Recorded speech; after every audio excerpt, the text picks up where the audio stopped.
a les Allemands à côté de chez nous, on a nos amis suisses.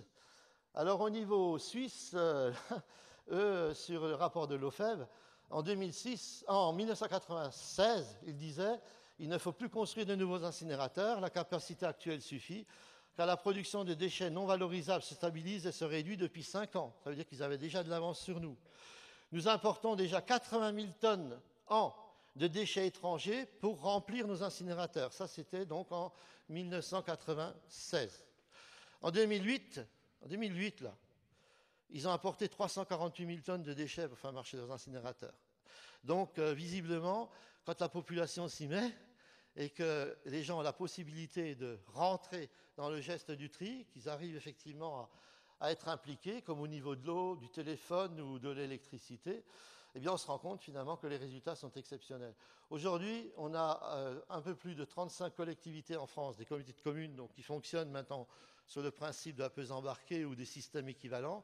Et si on met toutes celles qui sont en train de se mettre en route aujourd'hui, on doit être pas loin entre 180 et 220 collectivités maintenant qui rentrent effectivement de plein pied dans ce système. Voilà. Alors, bien sûr, tout ça nous montre que ça, c'est notre décharge, vue aérienne de la décharge. Pour vous donner une idée, enfin, on ne voit pas trop bien ici, mais ici, vous voyez, ils sont stationnés 1, 2, 3, 4, 5, 6 camions semi-remorques de 40 tonnes. Vous voyez, ça vous donne une idée de la proportion de la chose. Donc, il va de soi que la décharge de Retzwiller pour tout le 68, ça a été un problème.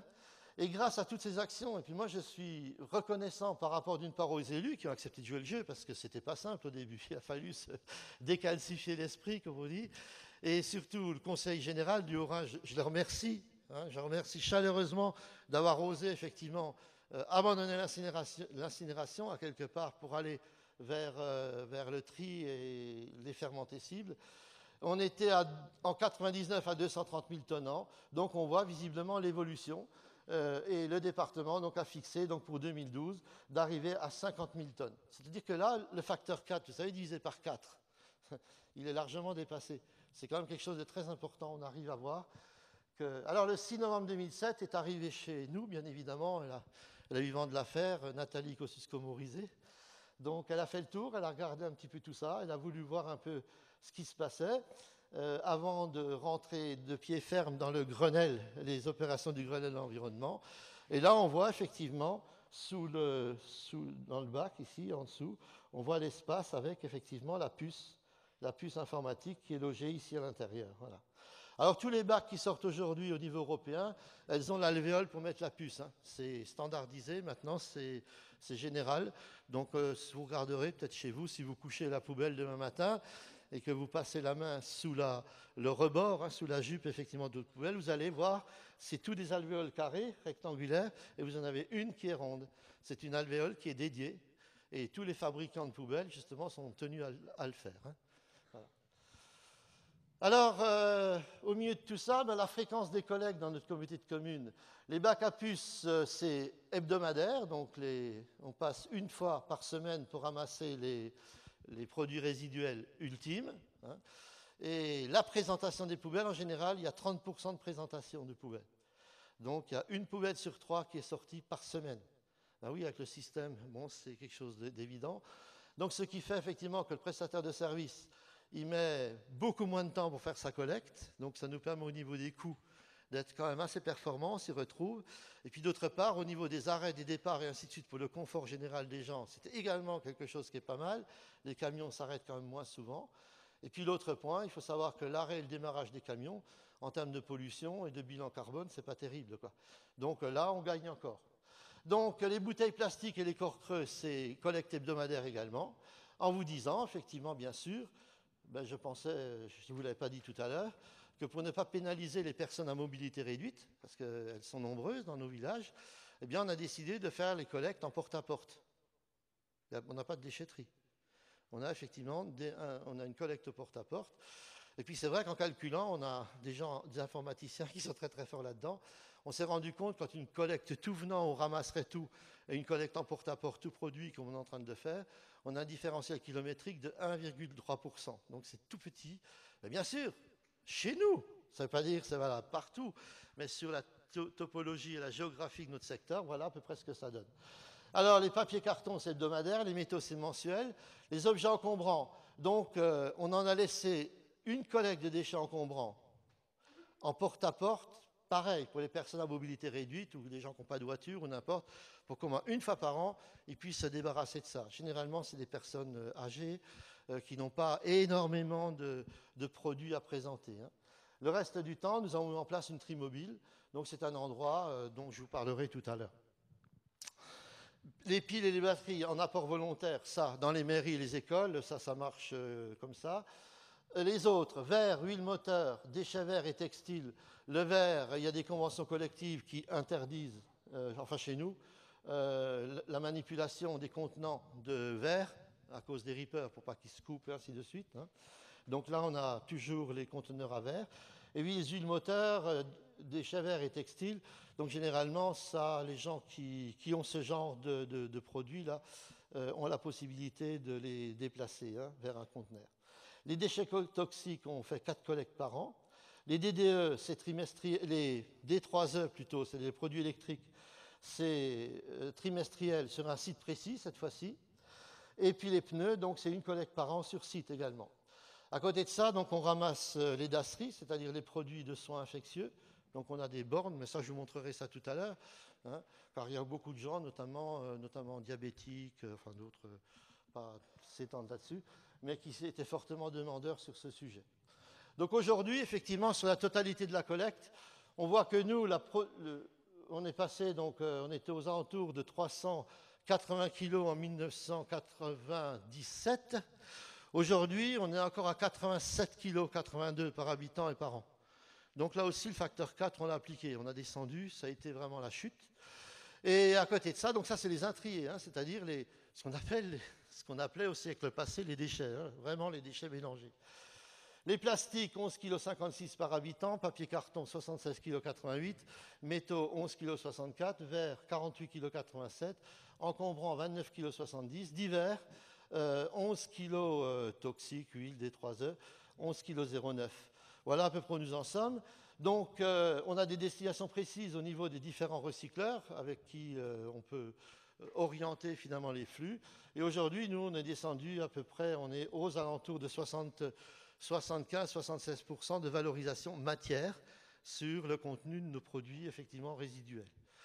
Alors bien sûr, c'est important parce qu'une fois que ces produits sont triés, on voit que les plastiques vont servir, ça on les utilise notamment pour les polaires. Ceux-ci reviennent effectivement en sous-couche des bacs acier pour faire l'isolation, l'anti-humidité là, sous les bacs acier qu'on utilise sur les toits, les grandes plaques de tôle. Et ceux-ci, les plastiques blancs là, qui sont retriés, donc ceux-là, ils vont généralement dans les sous-traitants de construction automobile. Hein. Les ferrailles, bon, celles-là, les destinations sont connues. Ceux qui restent le moins longtemps, c'est ceux-ci, c'est les plastiques films, les polyanes et tous ces produits-là, hein, les films plastiques. C'est rare qu'ils restent la journée sur le site, tellement la demande était forte. Bon, là, ça s'est tassé, mais ça va redémarrer. Mais jusqu'avant la crise, là, c'était un produit qui marchait extrêmement fort. Le reste, eh bien, vous les voyez, hein, c'est une photo des différentes collectes. Là, vous avez les D3E, les pneus, les produits toxiques. Produits toxiques, très important cette collecte parce qu'elle coûte cher, elle coûte pas loin de 2 000 € la tonne. On est entre 1 500 et 2 000 € la tonne au niveau du service. Mais seulement, on a intérêt à le faire parce que si on ne collecte pas ces produits-là, on les retrouve dans les éviers, on les retrouve des éviers dans les stations d'épuration, dans la rivière et ailleurs. Et là, les impacts sont beaucoup plus catastrophiques. Le bilan global est sans doute beaucoup plus élevé. Hein. Voilà. Alors bien sûr, le Trimobile, donc vous voyez, c'est une plateforme sur laquelle les voitures vont pouvoir monter, les gens viennent sur place. Et là, on fonctionne, on n'est pas les seuls à faire ça, bien évidemment. Hein. Donc ça, c'est toujours le dernier samedi du mois, où effectivement, on a des bennes dédiées dans lesquelles, effectivement, on va pouvoir récupérer le carton, on va pouvoir récupérer des cajots, on va pouvoir récupérer un certain nombre d'engins encombrants qui ne peuvent pas être mis dans les collectes traditionnelles.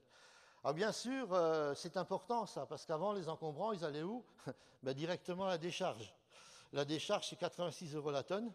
Je suis désolé, mais à 86 € la tonne, il y a moyen de faire mieux. Hein. Si ça passe dans le broyeur pour l'incinération, on a 125 € la tonne. Donc on est dans des coûts qui n'avaient rien à voir. Donc on a préféré se rapprocher d'entreprises comme, enfin entreprises, hein, des zones d'activité comme les compagnons d'Emmaüs, hein, et pour effectivement voir avec eux ce qu'il y aurait à faire. Donc on a mis une benne en place, et cette benne finalement, les gens le savent, quand ils ont des bibelots ou des objets qui ne peuvent pas, dont ils veulent se débarrasser, sur la Trimobile, là à côté, ils viennent déposer ça. Et puis ensuite, la benne, elle part donc à Emmaüs. Et voilà. Donc pour moi, en tant que gestionnaire de cette chose-là, chaque tonne que j'arrive à envoyer, qui au recyclage pour le bois, qui pour les gros cartons, qui pour la ferraille, et ainsi de suite, ça me fait un allègement de facture extrêmement considérable pour chacun des concitoyens de la communauté de communes. Ça, c'est clair aussi, quoi. Voilà. Alors, où suis-je là? Oui. Donc les dasseries, c'est tout nouveau maintenant, on vient de lancer ça. Donc les dasseries, les gens qui vont à la pharmacie et qui achètent des seringues ou d'autres produits reçoivent une boîte. Sur cette boîte, effectivement, le pharmacien leur donne un code barre et ensuite ils remplissent effectivement cette boîte. Une fois que la boîte est pleine, ils reviennent, ou bien l'infirmière revient, présente la boîte à un lecteur de code barre qui se trouve ici. Elle identifie le code barre, il y a donc le couvercle du haut ici, la porte qui s'ouvre, vous mettez la boîte à l'intérieur, la porte se referme, et ensuite il y a la trappe inférieure qui descend, qui permet au produit d'aller au fond sans que personne ne puisse y avoir accès. Hein. Donc ça c'est un système, ce n'est pas nous qui le faisons en fait, hein. On a un sous-traitant qui s'occupe de ça. Ça nous coûte à la communauté de communes, on en a une sur le bourg-centre et puis on en a une plus loin.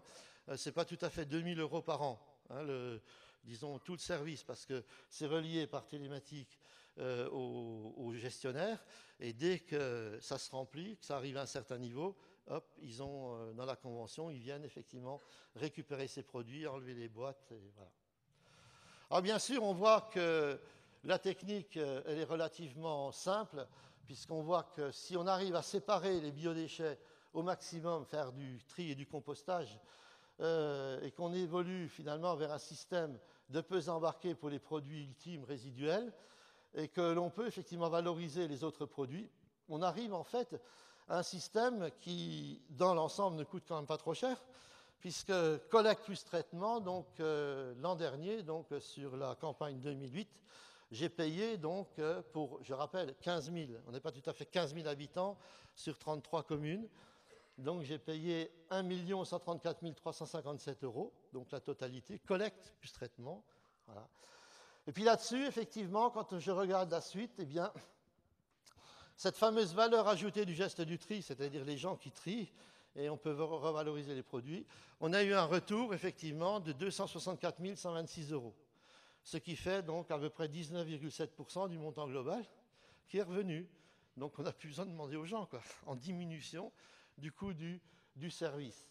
Alors, bien évidemment, l'incitativité en CPA, c'est-à-dire faire en sorte que les gens payent en fonction de ce qu'ils mettent, c'est très important. Mais seulement, on peut faire varier cette incitativité, parce qu'on a évidemment, nous, un coût global, collecte plus traitement, un coût moyen, hein, parce que ceux qui trient bien, ils payent moins, ceux qui ne trient pas, ils payent beaucoup plus. Mais on a un coût moyen de 56,56 € par habitant. Et sur la facturation, on a une part fixe, bien évidemment. Et en moyenne, cette part fixe représente ici 18,24 €, soit 32%. Donc notre part fixe, elle représente 32% de la facture de chacun. Le reste, évidemment, donc la part variable de 68%, ben celle-là, elle dépend, effectivement, ça dépend de la célérité et de l'acharnement au tri, effectivement, des concitoyens.